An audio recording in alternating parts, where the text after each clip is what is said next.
देश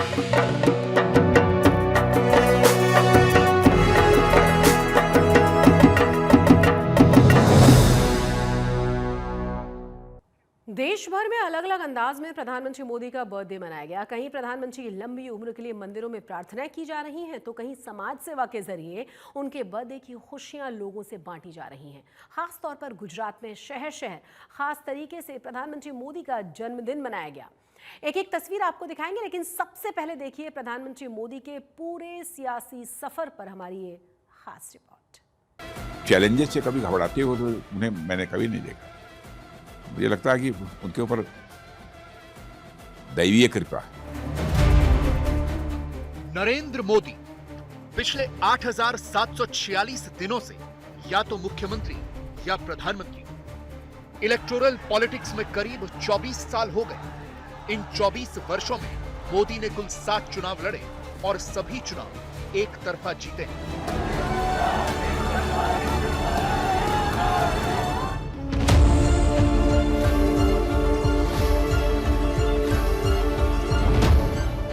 नरेंद्र मोदी सबसे ज्यादा समय तक पद पर रहने वाले देश के दूसरे प्रधानमंत्री हैं। अपना तीसरा टर्म सर्व कर रहे हैं। उनसे आगे सिर्फ नेहरू हैं, जो लगातार सबसे लंबे समय तक प्रधानमंत्री रहे।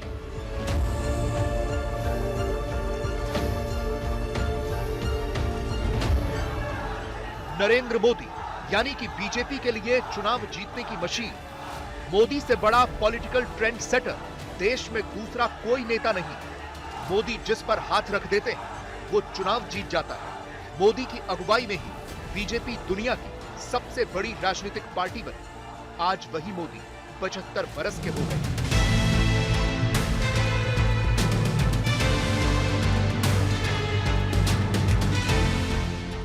ये तो सब जानते हैं कि नरेंद्र मोदी ने राष्ट्र के लिए अपना जीवन खपा दिया, लेकिन देश का नेतृत्व करने की ये क्षमता उनके अंदर बहुत पहले से ही थी।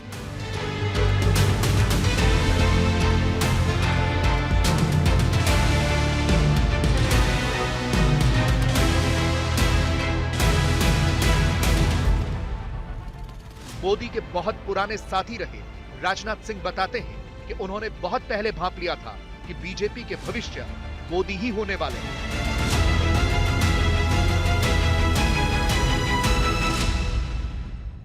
जब राष्ट्रीय अध्यक्ष डॉक्टर मुरली मनोहर जी जोशी थे, उस समय जो उन्होंने यात्रा की थी पूरे भारत की, उस दौरान उसके कन्वीनर के रूप में मोदी जी ही दायित्व निभा रहे थे। उस समय उनसे हमारी भेंट झांसी में हुई थी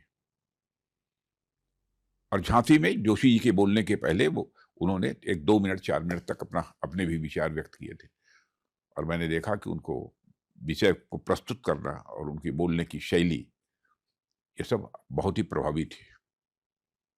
ऐसा मैंने अनुभव किया। तो मुझे लगा कि जो बीजेपी की लीडरशिप है उसमें कोई एक फ्यूचर है तो मोदी जी हैं। मेरे मन के अंदर उसमें भाव पैदा हुआ।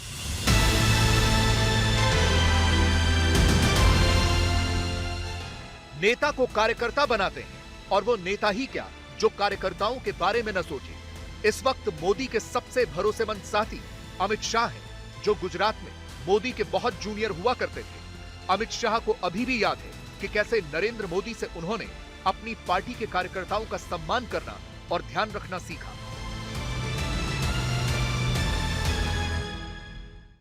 एक बार मैं उनके साथ अहमदाबाद से राजकोट जाता था, तो 8:30 हो गए। मोदी जी आमतौर पर कार्यकर्ता के घर पर उस वक्त भोजन करते थे, मगर अचानक ही एक हमारे कार्यकर्ता का ढाबा है सूर्य नगर में, वहाँ पर गाड़ी रोका और जाकर खाने बैठे। मैं मनोमन बोला, चलो भाई अच्छा हो गया, इनको भूख भी लगी तो हमें भी आज खाना मिल जाएगा। मैंने देखा उन्होंने कुछ फल और वेफर जैसा कुछ खाया थोड़ा, और मैंने पेट भरकर खा लिया। फिर रात को मैंने सोचा कि इन्होंने तो खाया ही नहीं, तो गाड़ी किसके लिए खड़ा रहा? गाड़ी साथी कार्यकर्ता के लिए खड़ा। इस प्रकार से कई सारे कार्यकर्ताओं के जीवन में बोले बगैर ढेर सारी चीजों को उन्होंने सिखाया है, कई सारी चीजों को जो कार्यकर्ता का फिर काम करने का स्वभाव बन जाता है। ये घटना जब मुझे याद आती है तो मेरे साथ प्रबंधक की चिंता मैं भी करता हूँ कि भाई इससे खाया या नहीं खाया। मैं किसी के घर खाना खा रहा था, वो बाहर खड़ा था। ये चिंता ऑटोमेटिकली काम का हिस्सा बन जाती है। नरेंद्र मोदी ने अपनी पार्टी के लिए जीवन भर एक ही सपना देखा कि पार्टी का पूरे देश में व्यापक प्रसार हो। मोदी को जानने वाले बताते हैं कि देश का कोई ऐसा जिला नहीं होगा जहां मोदी ने रात न गुजारी हो, वो भी तब जब वो इलेक्टोरल पॉलिटिक्स में नहीं थे, एक सामान्य कार्यकर्ता थे।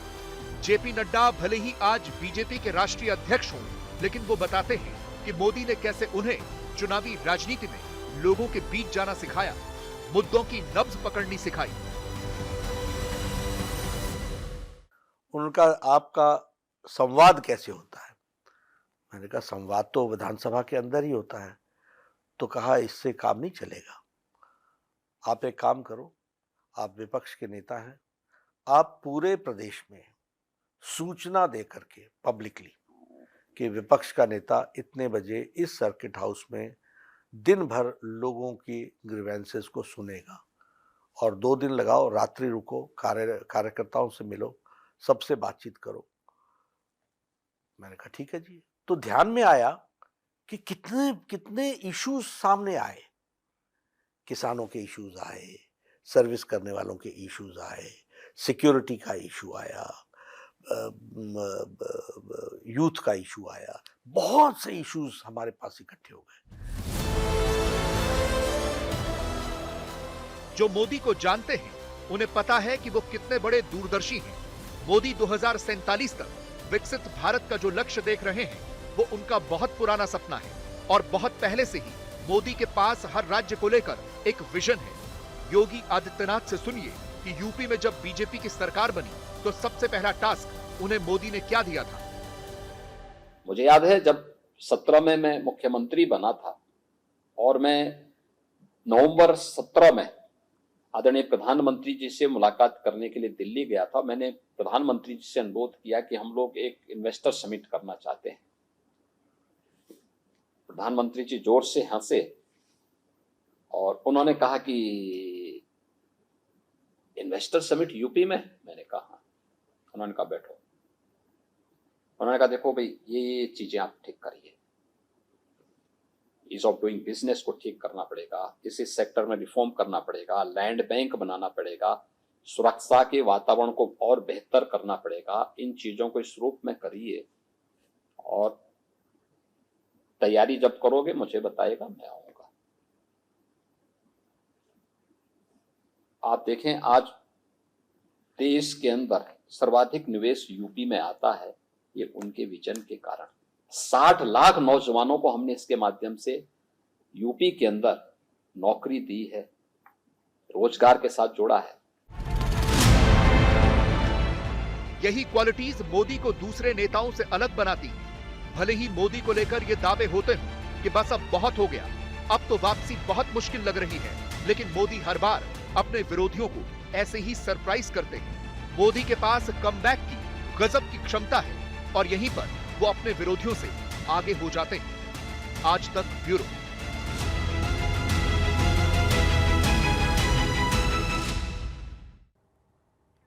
प्रधानमंत्री मोदी ने अपने जन्मदिन के मौके पर एक शानदार रिटर्न गिफ्ट दिया है। मध्य प्रदेश के धार में प्रधानमंत्री मोदी ने देश के पहले मित्र पार्क का उद्घाटन किया है। प्रधानमंत्री मोदी पीएम मित्र पार्क के जरिए इस इलाके को टेक्सटाइल हब के रूप में तैयार करने की बात कह चुके हैं, जहां कपास से कपड़े को और उसके बटन तक को एक ही जगह पर तैयार किया जा सके।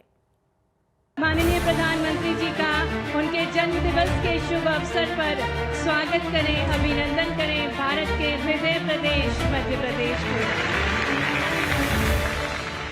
इस पार्क से भारत की टेक्सटाइल इंडस्ट्री को नई ऊर्जा मिलेगी। हमारे धागे से कपास से धागा, धागे से कपड़ा और कपड़े से निर्यात के विश्व के मार्केट खोलने की ये अद्वितीय जगह बन रहा है मध्य प्रदेश।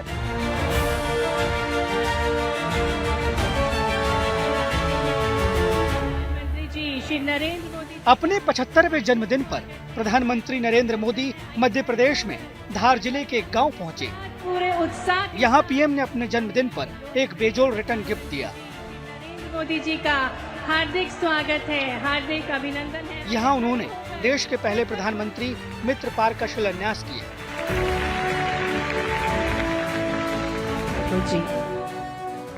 धार जिले के भैंसुला गांव में इस मित्र पार्क का निर्माण किया जा रहा है। किया जा रहा है।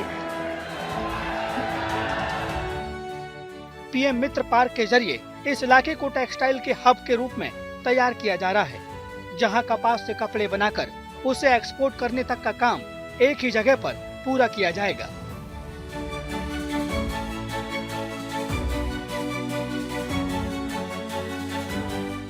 इस पार्क से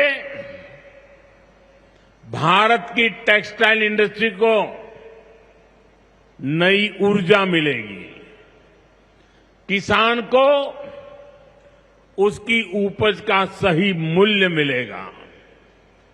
साथियों, ये पीएम मित्र पार्क से, ये टेक्सटाइल पार्क से सबसे बड़ा लाभ हमारे युवकों को, युवतियों को बहुत बड़ी संख्या में रोजगार मिलेगा। पीएम मित्र पार्क का क्षेत्रफल 2158 एकड़ है और इसकी लागत 2050 करोड़ रुपए है। इस पार्क में अब तक 90 से अधिक कंपनियों को 1300 एकड़ भूमि का आवंटन किया जा चुका है और इन कंपनियों से इस क्षेत्र में 2300 करोड़ के निवेश के प्रस्ताव प्राप्त हो चुके हैं। 2100 एकड़ क्षेत्रफल में फैला हुआ एक इंटीग्रेटेड टेक्सटाइल रीजन है, जिसमें करीब 2050 करोड़ रुपए की लागत आएगी जिसे बनाने में। अब तक करीब 91 कंपनियों ने यहां पे जमीन आवंटित भी करवा ली है और करीब 23,000 करोड़ के निवेश प्रस्ताव मध्य प्रदेश सरकार को पीएम मित्र पार्क के लिए प्राप्त हो गए हैं। दरअसल प्रधानमंत्री का 5F दृष्टिकोण farm, fibre, factory, fashion, foreign, इसी पे ये पीएम मित्र पार्क आधारित है, जहां कच्चे माल से लेकर तैयार किए गए कपड़ों की पूरी एक सप्लाई चेन एक ही जगह पर विकसित होगी। इससे उत्पादन लागत में कमी आएगी और जो मध्य प्रदेश है उसकी एक्सपोर्ट क्षमता में बढ़ोतरी होगी। इस क्षेत्र में पीएम मित्र पार्क से विकास की रफ्तार तेज होगी। दरअसल मित्र पार्क को 5F दृष्टिकोण के तहत तैयार किया जा रहा है।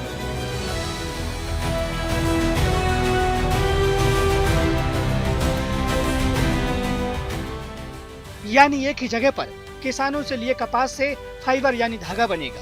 उसी धागे से फैक्ट्री में फैशन के मुताबिक कपड़े तैयार किए जाएंगे और उन कपड़ों को वहां से देश विदेश में निर्यात किया जाएगा। यानी पीएम मित्र पार्क में कपास से धागा बनाने से लेकर कपड़ों में बटन लगाने तक का सारा काम एक ही जगह पर होगा। माननीय प्रधानमंत्री जी के माध्यम से ये हमारा निमाड़ और मालवा का अंचल पीएम मित्र पार्क के माध्यम से, नाम ही इतना अच्छा और आपकी कल्पना है कि पीएम हमारे किसानों की प्राचीन ट्रेडिशनल फसल कपास को प्रोत्साहन देते हुए हमारे धागे से, कपास से धागा, धागे से कपड़ा और कपड़े से निर्यात के विश्व के मार्केट खोलने की ये अद्वितीय जगह बन रहा है मध्य प्रदेश।